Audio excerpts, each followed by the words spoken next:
자, 3학년 경제 4단원 1차 시 시작하도록 하겠습니다. 제목은 국민경제의 활동과 경제 변동이에요. 이번 파트에서는 예고한 대로 거시경제를 먼저 공부를 할 겁니다. 이 거시경제라고 하는 것은 이제 국민경제라고도 표현을 할 수 있는데, 거시경제라고 하는 것은 이 국가의 경제, 국민 전체의 경제를 이야기를 하는 겁니다. 한번 읽어볼까요? 가계기업 정부 개별 경제 주체가 생산 분배, 생산과 분배 그리고 지출 세 가지죠. 활동을 반복하면서 국민 경제를 유지하는 것이다. 자, 이 국가 경제에는요, 가계가 있고요, 기업이 있고 정부가 있습니다. 이 세 가지는 각자 서로 상호작용을 하면서 국가의 경제를 유지합니다. 그런 내용이에요. 그래서 첫 번째로는 가계, 그 다음에 기업, 정부 이렇게 세 가지가 있다는 것을 기억하면 되겠습니다. 그리고 이제 나중에 공부하겠지만 사실은 요즘에는 외국도 여러 가지로 이렇게 영향을 미치고 있습니다. 자, 일단 첫 번째로 가계부터 한번 알아볼게요. 자, 가계라고 하는 것은 뭐냐? 생산 요소를 공급한다 이렇게 돼 있죠. 생산 요소라고 하는 것은 생산을 하기 위해서, 예를 들면 핸드폰이라는 게 있다면 핸드폰이라는 것을 생산하기 위해서는 뭐가 필요합니까? 땅도 필요하겠고, 돈도 필요하겠고, 공장도 필요하겠죠. 토지도 필요하겠고, 아까 땅을 얘기했었습니다. 여러 가지 이제 땅, 자본, 노동 이런 것들이 필요한데, 가계에서 줄 수 있는 것은 뭐냐면 결국에 노동이에요. 가장 기본적인 것은 노동이다. 자, 여기다가 이제 노동과 하나 더 쓰겠습니다. 자본과 토지 이렇게 세 가지를 쓰겠습니다. 이 세 가지가 바로 생산 요소예요. 이 생산 요소를 가계가 공급하는 겁니다.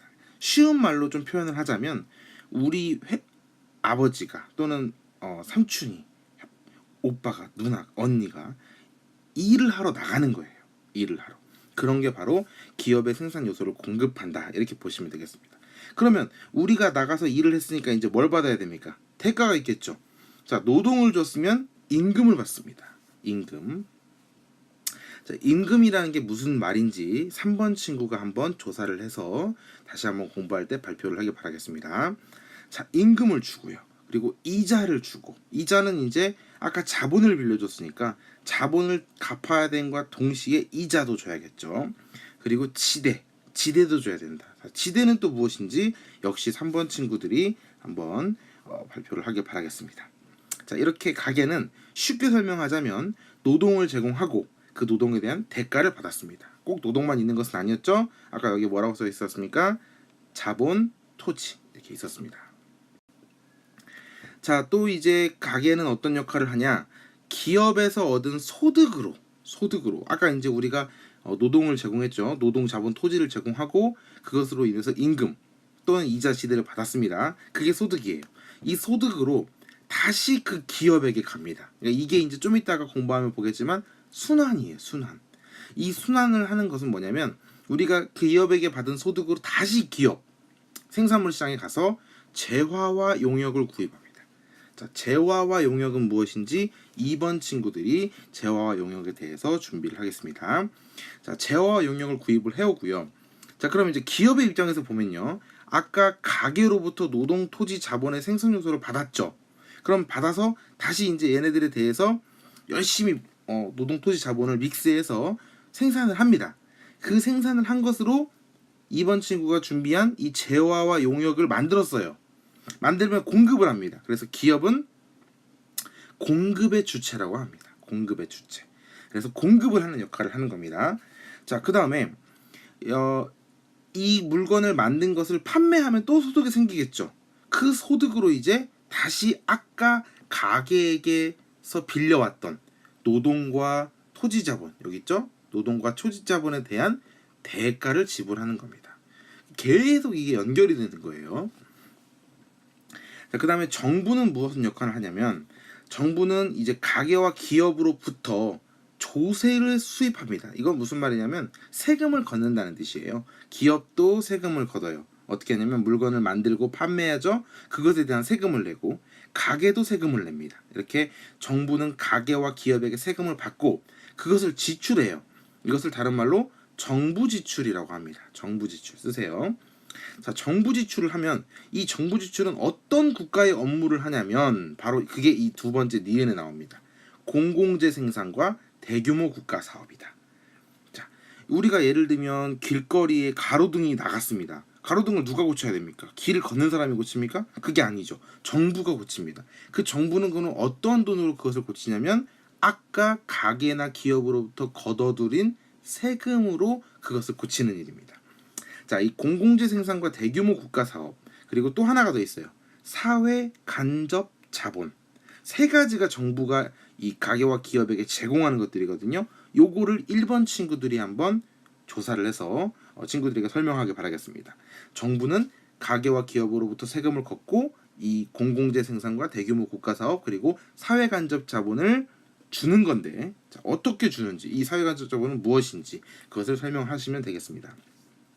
그리고 1번 친구가 하나 더 해줘야 될게요. 자, 방금까지 알아본 게 이제 가게, 기업, 정부의 역할인데요. 그것을 한번 좀 큰 그림으로 한번 보도록 하겠습니다. 자, 이 그림을 보고 1번 친구가 다시 한번 친구들에게 설명을 해주시면 되겠습니다. 가게는 기업에게 무엇을 주고 기업은 가게에게 무엇을 주는지, 그리고 여기를 보면 정부는 똑같죠. 정부는 가게와 기업이 똑같이 주고 똑같이 받습니다. 이렇게 그 내용들을 한번 잘 설명을 하길 바라겠습니다. 자, 그런 가게와 기업, 정부에 대한 내용을 공부를 하고요. 이번에는 총수요와 총공급을 공부를 할 겁니다. 일단 수요가 뭔지부터 알아야 되는데요. 수요라고 하는 것은 사고자 하는 욕구입니다. 그러면 총수요는 뭐겠습니까? 사고자 하는 욕구의 총합이겠죠. 자, 그러면 지금 여기서 배우는 총수요는 국내 우리나라에서 모든 수요들을 합치는 거예요. 그런 개념을 좀 알으라고 하는 건데, 민간 소비라는 게 뭐냐면요, 가계의 수요입니다. 가계의 수요. 쉽게 설명하면 가게가 살려고 해요. 그러니까 가게는 돈을 쓰는 거겠죠. 그러니까 민간 소비라고 표현을 하는 겁니다. 자, 1번 친구랑 2번 친구가 동시에 이것은 좀 준비를 해줘야 되는데, 총수요의 이 그 공식을 갖다가 설명할 때 지금 여기에다 가계의 수요라고 썼잖아요. 이 가계의 수요가 어떻게 민간에 소비하고 이것이 똑같은 건지 이걸 설명을 해줘야 됩니다. 다시 한번 설명할게요. 가계의 수요는 가게가 사고자 하는 거죠. 사고자 하는 거니까 쓰는 거야. 그래서 민간 소비죠. 민간 투자는 뭐냐면요, 기업의 수요입니다. 기업이 사고자 하는 건 뭡니까? 자, 기업이라는 것은 사실 사고자 하는 주체가 아니에요. 그죠? 기업이라고 하는 것은 공급의 주체예요. 팔고자 하는 그런 주체입니다. 그러면 기업은 뭘 살까? 기업이 사는 것은 결국에 기업의 최대 목적은 영리 추구, 물건을 만들어서 돈 버는 거기 때문에 기업이 사고자 한다는 것은 결국 기업이 물건을 만들기 위해서 기초적인 것들을 갖춘다는 뜻이에요. 그래서 투자라는 말이 나오는 겁니다. 자, 그 다음에 이 세 번째는 정부의 수요입니다. 정부의 수요란 건 뭐냐면 정부가 살려고 해. 또 이거 무슨 말입니까? 없죠. 이 수요라는 것 자체는요, 사실은 가게에게만 해당되는 거예요. 수요의 주체가 가게이기 때문에. 그러면 정부는 뭘 살려고 하냐? 사는 게 아니라 사실 정부가 산다는 건 돈을 쓴다는 말하고 비슷하잖아요. 정부가 돈을 쓴다는 건 아까도 우리가 공부했지만 정부가 세금을 걷어서 국민들에게 쓰는 거죠. 그러니까 아마 이쯤 됐으면 여러분이 1번 친구가 준비했어야 할 사회 간접 자본 같은 것들, 공공재 생산 같은 것들이 얘기를 되겠습니다. 자, 이렇게 세 가지가 가계, 기업, 정부의 수요입니다. 이게 총수요를 구성하는 거예요.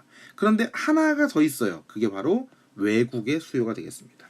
자, 잘 생각해 보세요. 외국의 수요입니다. 외국이 사고자 합니다. 그럼 뭡니까? 외국이 살려고 하니까 우리나라 입장에서는 외국에게 주는 거죠.